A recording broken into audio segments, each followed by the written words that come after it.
Anime अपन लोगों का बस यही काम है, जस्ट एनीमे को देखना एंड एंजॉय करना। एंड हम में से कई लोग एनीमे को सिर्फ इंग्लिश सब के अंदर देखते हैं, यानी जापानीज डब में। हाँ मतलब मैं तो जापानीज डब के अंदर ही देखता हूँ। यहाँ तक मैंने आज तक एक भी एनीमे इंग्लिश डब के अंदर देखा ही नहीं है। हाँ सही कह रहा हूँ, कभी नहीं देखा। लेकिन ये जापानीज डब से सीधा हिंदी डब में आने का क्या मतलब है? क्योंकि आज के इस वीडियो में मैं तुम्हें कुछ 10 ऐसे एनीमे बताऊंगा जिनके हिंदी डब नेक्स्ट लेवल पे है, लिटरली नेक्स्ट लेवल पे। चलो एक एक करके तुम्हें नाम बताता हूँ और लास्ट में एक पूरी लिस्ट दे दूंगा। हालांकि मैं कुछ लंबे वीडियोस पे काम कर रहा हूँ, इसीलिए इतने टाइम से वीडियो नहीं आया, लेकिन अब गैप ज्यादा हो गया तो एक ऐसा वीडियो ले लो। खैर इन 10 एनीमे की बात करते हैं। Number 10 blue lock. Blue lock अब तक का one of the most coolest spot anime है, जिसमें ब्लू लॉक के अंदर जापान के सारे स्ट्राइकर्स को बुलाया गया है ताकि ये जापान का सबसे बेस्ट स्ट्राइकर ढूंढ सके एंड अपनी टीम को दे सके। हाँ पता नहीं डिफेंडर्स एंड मिडफील्डर से क्या ऑब्सेशन है इन्हें, लेकिन एनीमे का कॉन्सेप्ट तो यही है कि ब्लू लॉक एक ऐसी फैसिलिटी है जहाँ पे जापान के सारे स्ट्राइकर बच्चे आएंगे एंड ये जापान को एक परफेक्ट स्ट्राइकर देंगे। एंड इस एनीमे की हिंदी डब पहले तो मुझे थोड़ी अजीब सी लग रही थी, लेकिन बाद में इस एनीमे ने मुझे सरप्राइज कर दिया।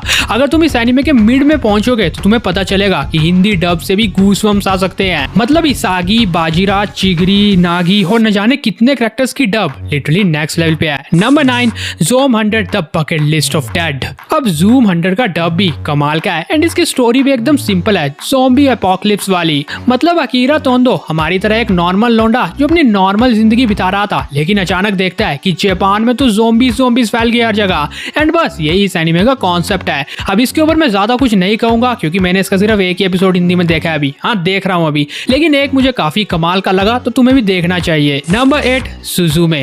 हाँ सुजुमे कोई एनीमे सीरीज तो नहीं है बट एक मूवी है, लेकिन काफी कमाल की लव स्टोरी है। अब इस एनीमे को या इस मूवी को मैंने पहले हिंदी डब के अंदर ही देखा है। ऐसे मैं किसी का भी पहले जापानीज देखता हूँ फिर हिंदी पे जाता हूँ, लेकिन इसका सीधा हिंदी पे चला गया। मतलब जब तुम इसे खुद देखोगे तो तुम्हें पता चलेगा कि हर कैरेक्टर की वॉइस टोटली मैच कर दी गई है। मतलब सुजुमे एक स्कूल गर्ल है एंड हिंदी डब में तुम्हें फील आएगा कि हाँ भाई स्कूल गर्ल की आवाज लग रही है, किसी बूढ़ी की आवाज नहीं है। सोता परफेक्ट, मतलब कुछ भी हो इस बंदे की वॉइस एकदम ग्रो एडल्ट बॉय की तरह लगती है। और इसके साथ साथ सुजुमे को सबसे खास बात बनाती है साइड कैरेक्टर्स की वॉइस, जो कि कमाल की है। मुझे कभी भी ऐसा नहीं लगता था कि हिंदी डब के अंदर साइड कैरेक्टर्स में भी इतना फोकस किया जाएगा।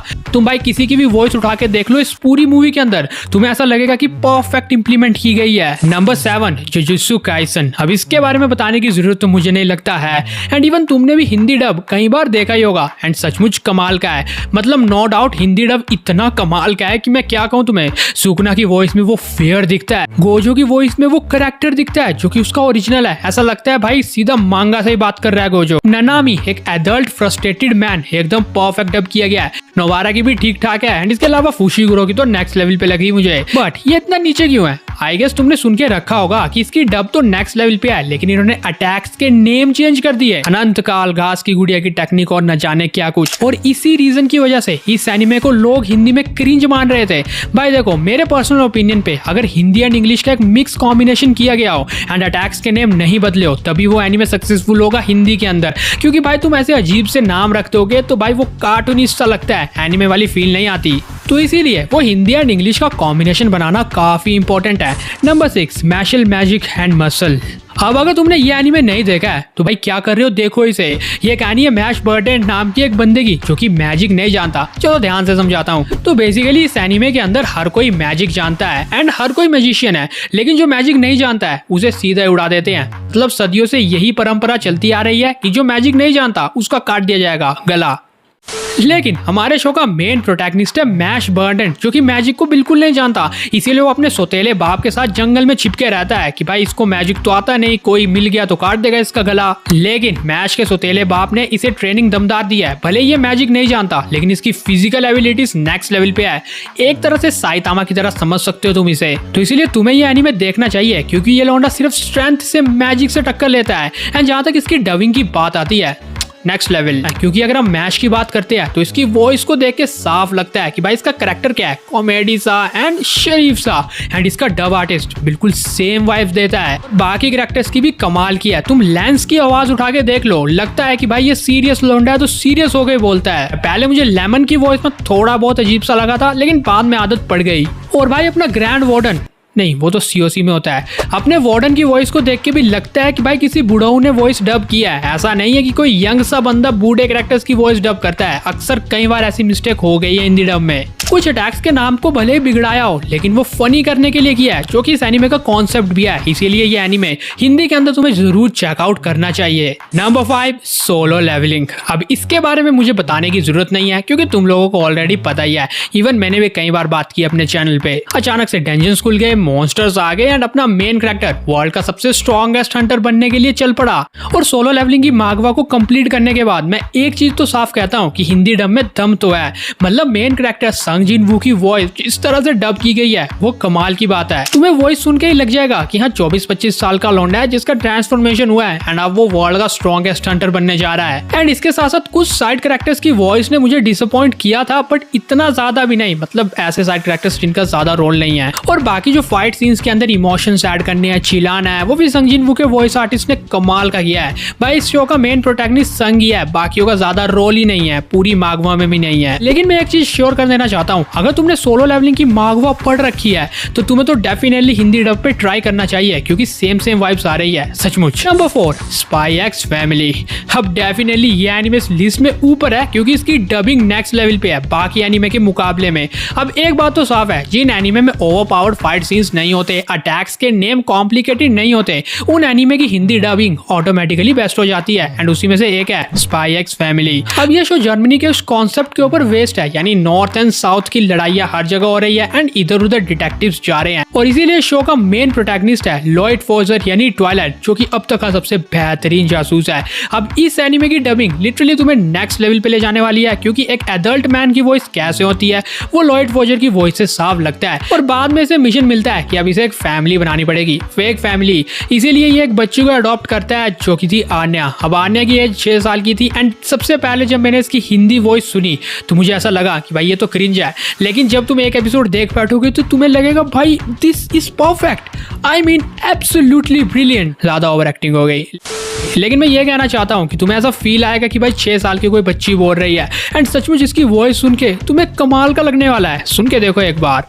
नंबर 3, बाकी हानमा। शो का कॉन्सेप्ट तो तुम्हें पता ही होगा, खैर अपने पास तो कुछ है ही नहीं। तो बाकी हानमा जो कि वर्ल्ड का सबसे स्ट्रॉन्गेस्ट मैन बनना चाहता है एंड अपने बाप को ही हराना चाहता है, जो कि वर्ल्ड का सबसे स्ट्रॉन्गेस्ट मैन है यूजिरो हानमा। और इस पूरे एनीमे में तुम्हें सिर्फ फाइट सीन्स देखने को मिलेंगे, वो भी नेक्स्ट लेवल के, मतलब फिजिकल फाइट सीन्स। हाँ मैजिक वगैरह कुछ नहीं, सिर्फ फिजिकली, बट उनके इम्पैक्ट इतने ज्यादा हो गए कि तुम सोचने पे मजबूर हो जाओगे कि क्या सचमुच फिजिकली बैटल्स है ना। तो अब इस एनीमे को नेटफ्लिक्स वालों ने हिंदी में डब किया है एंड 2 सीजन हिंदी में देखने के बाद मैं एक चीज तो श्योर कर देता हूँ कि भाई नेक्स्ट लेवल डबिंग है। तुम बाकी की वॉइस उठा के देख लो, परफेक्टली लगता है कि एक बॉडी बिल्डर 18 साल के लौंडे की आवाज है, जो कि मेन प्रोटैगनिस्ट भी है। तुम इसके बाप यूजिरो हानमा की वॉइस उठा के देख लो, डीप टोन, वो फियर यूजिरो की वॉइस में साफ दिखता है कि भाई ये सचमुच स्ट्रॉन्गेस्ट है। बैकग्राउंड में जो वॉइस चलती है वो तो लगता है एआई जनरेटेड है, लेकिन इन सब के बावजूद मुझे सबसे खास वॉइस या सबसे गूज़बम्प्स देने वाली वॉइस लगती है सीकिंग रेत्सु की। अब अगर तुमने बाकी हानमा देखा होगा या इसके बारे में सुना ही होगा, तब भी तुम इस कैरेक्टर को जानते होगे। सीकिंग रेत्सु जो कि 4000 से ज्यादा मार्शल आर्ट टेक्निक्स जानता है एंड इतना कुछ कर सकता है जो कि और कोई नहीं कर सकता। इवन पिकल के खिलाफ बैटल करते हुए भी इसने अपना पैर खो दिया था, लेकिन इससे कोई फर्क नहीं पड़ा इसे। लेकिन इसकी वॉइस में वो साफ दिखता है एक पावरफुल सेंस है, एक एडल्ट मैन की वॉइस किस तरह से हो सकती है सब कुछ। भाई इसकी वॉइस मुझे पूरे बाकी हानमा शो में सबसे खास लगी है, सच कहूं। अब नंबर 2, काइजू नंबर 8।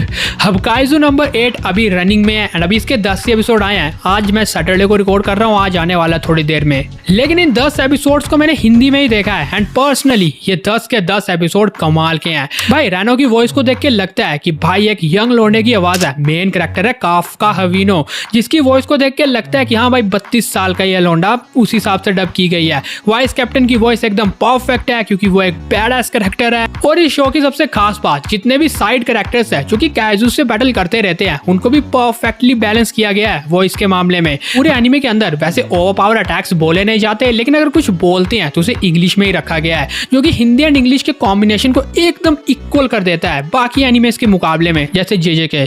क्या नंबर 1 की बात करते हैं, जिसकी डबिंग अब तक मुझे सबसे बेहतरीन लगी है। मैंने आज तक जितने भी हिंदी डब के अंदर एनीमे देखे हैं, हाँ इनके अलावा भी और कई देखे हैं 15-20, उनमें से सबसे सेक्सी लेवल की जो मुझे डब लगी वो है number 1 none other than Vinland Saga. भाई मैं जानता हूँ कि कंट्रोवर्सी शायद हो सकती है, बट मुझे नहीं लगता, क्योंकि मैंने अपने दोस्त को जब विनलैंड सागा की हिंदी डब सजेस्ट की थी तो उसको पसंद नहीं आई थी। बाकी मुझे तुम लोगों का पता नहीं कि तुम्हें कैसी लगी, लेकिन पर्सनली भाई इस एनीमे की हिंदी डब को देख के ऐसा लगता है कि हर कैरेक्टर की वॉइस इतनी परफेक्ट हो कैसे सकती है। तुम्हें इस एनीमे का कॉन्सेप्ट तो पता होगा, हर जगह लड़ाइयाँ हो रही है, स्लेवरी हो रही है, वो ऐसा वैसा सब कुछ तो उसके ऊपर ही बेस्ड है, लेकिन डबिंग कमाल किया है।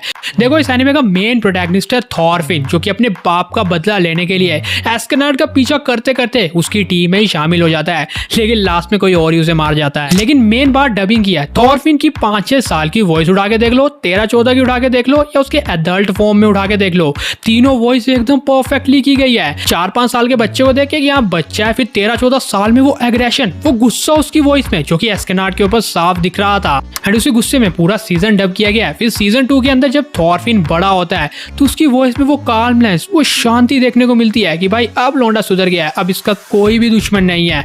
इवन तुम थॉरफिन की स्पीच को जब हिंदी में सुनोगे तो तुम्हें डेफिनेटली गूज़बम्प्स आएंगे जापानीज की तरह। और बाकी तुम किसी की भी बात कर लो, तुम एस्केनार्ड को उठा के देख लो, तुम कनूट को उठा के देख लो, भाई इनकी वॉइस परफेक्टली मैच की गई है इनके सिचुएशंस के अकॉर्डिंग। तुम थॉट्स की वॉइस उठा के देख लो, ये भी गूज़बम्प्स दे देगी तुम्हें। इसके साथ साथ फीमेल वॉइसेस भी कमाल की है, जैसे थॉर की माँ बहन, हाँ मतलब उसकी माँ बहन की वॉइस सही है, कुछ गलत मत समझो। और स्पेशली अनहीट, जिसकी वॉइस में पहले कामनेस एंड कूलनेस दिखती है, लेकिन जब वो अपने पति को फिर से देखती है तो तब उसकी वॉइस एकदम से चेंज हो जाती है, एंड वो कमाल की थी। इनार की उठा के देख लो, ऐसा लगता है कि भाई ये एनीमे कैरेक्टर खुद बोल रहा है। लेकिन बाकी ये 10 एनीमे है जिनकी हिंदी डबिंग सचमुच कमाल की है, एंड तुम्हें एक बार जरूर चेकआउट करनी चाहिए। और शायद मैं इस वीडियो का पार्ट 2 जल्दी लाऊं, क्योंकि भाई लिस्ट चेक करो, इन सब एनीमे के ऊपर अभी बात करना बाकी है। ये सब भी मैंने देख रखे हैं, एंड इनकी हिंदी डब भी नेक्स्ट लेवल पे है। लेकिन मैंने सोचा आज के वीडियो में 10 को ही कवर करते हैं, तुम्हें बता भी दूंगा कि किन किन कैरेक्टर्स की वॉइस परफेक्ट है, तो आई थिंक मैंने बता ही दिया। अब अगर इसके बावजूद भी तुम हिंदी डब में नहीं देखते हो तो अब उसमें मैं कुछ नहीं कर सकता, बट मे भी तुम्हें ट्राई करना चाहिए एक बार। हाँ वैसे मैं भी ये बात मानता हूँ कि जो माल जिस लैंग्वेज में हमें मिल रहा है ओरिजिनल, हमें उसी में प्रीफर करना चाहिए, बट कभी कभी जो हमारी रीजनल लैंग्वेजेस होती है उनको भी कभी देख लेना चाहिए। तो हाँ, इन 10 में से किसी भी एनिमे को ट्राई दे दो, बिलीव मी तुम्हें काफी मजा आएगा सचमुच। बाकी आनमा नहीं, इस वीडियो में यहीं पे खत्म करते हैं। क्या बेकार जोक था, लेकिन अगर तुम्हें ये वीडियो पसंद आया होगा तो इसे लाइक एंड शेयर कर देना, हमारे चैनल को सब्सक्राइब करके फॉलो वाले बेल आइकन को जल्दी ऑन कर देना। Thanks for watching this video guys, bye.